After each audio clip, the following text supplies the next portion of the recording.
இங்கே milk powder வச்சு நம்ம உருண்டை செய்ய போகிறோம் விநாயகருக்கு. வாங்க எப்படி செய்யலான்னு பார்க்கலாம். கடாயை அடுப்பத்தை வச்சுருக்கேன். அதில் கொஞ்சமாக கீ, இங்கே அது கூட பால் ஆட் பண்ணியிருக்கேன். கொஞ்சம் கொதிச்சு வரட்டும், சூடாகட்டும்.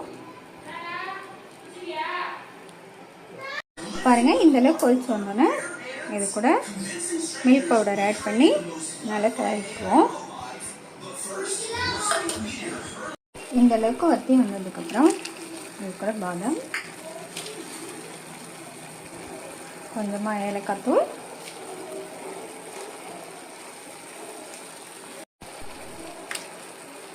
கொஞ்சமாக ஃபுட் கலர்,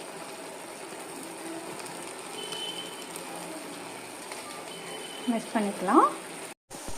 பாருங்கள், இது கூட கொஞ்சமாக நெய் ஆட் பண்ணிக்குவோம். அவ்வளோதான், மிக்ஸ் பண்ணிக்குவோம். பாருங்கள், இந்தளவுக்கு கெட்டியாக வந்ததுக்கப்புறம் அடுப்பு ஆஃப் பண்ணி இறக்கி வேறு பிளேட்டில் மாற்ற வச்சுருவோம். சூடு கொஞ்சம் ஆறட்டும்.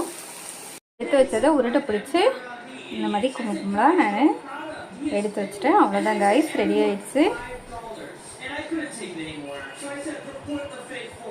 நீங்கள் ட்ரை பண்ணி பாருங்கள். ட்ரை பண்ணி பார்த்துட்டு எனக்கு லைக் பண்ணுங்கள், ஷேர் பண்ணுங்கள். Thank you guys.